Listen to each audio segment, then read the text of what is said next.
ఈ అమ్మ ఎవరు, ఏ ఊరు, ఏ జిల్లా, ఏ రాష్ట్రం? కన్నపిల్లలు ఎక్కడున్నారు? కన్నపేగే రోడ్డు మీద వదిలేసి బంధాలను తెంచుకుందా? లేక ఇంటి నుంచి తప్పిపోయిందా? ఈ అమ్మ ఆలనా పాలనా చూసేదెవరు?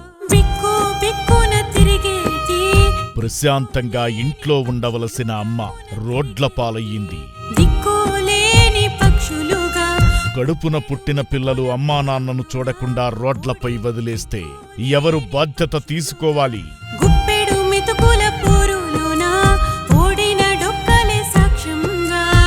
ఆమె దీనమైన స్థితిని చూడలేక హైదరాబాద్ చత్రినాక పోలీసులు అమ్మా నాన్న అనాథ ఆశ్రమానికి చేర్చారు. నా పేరు Dharmendra sir, constable Chatrinaka police station sir. ఇది చత్రినాక పిఎస్ నుంచి తీసుకొచ్చాం సార్. దుర్దాన కేఫ్ దగ్గర చందికల్ గేట్ బీచ్ కింద ఉంటుంది. ఎవరు లేరు, 100% సార్. ఆశ్రమంలోని హాస్పిటల్లో చికిత్స అందిస్తుండగా కొంచెం కొంచెం కోలుకుంటోంది.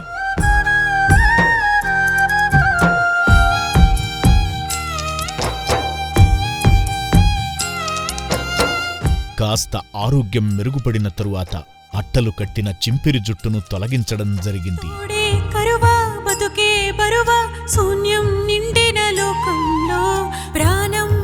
ప్రస్తుతానికి ఆశ్రమంలోని హాస్పిటల్లో చికిత్స తీసుకుంటున్న వృద్ధురాలి సంబంధీకులు ఆశ్రమానికి వచ్చి తీసుకువెళ్లగలరని కోరుతున్నాం.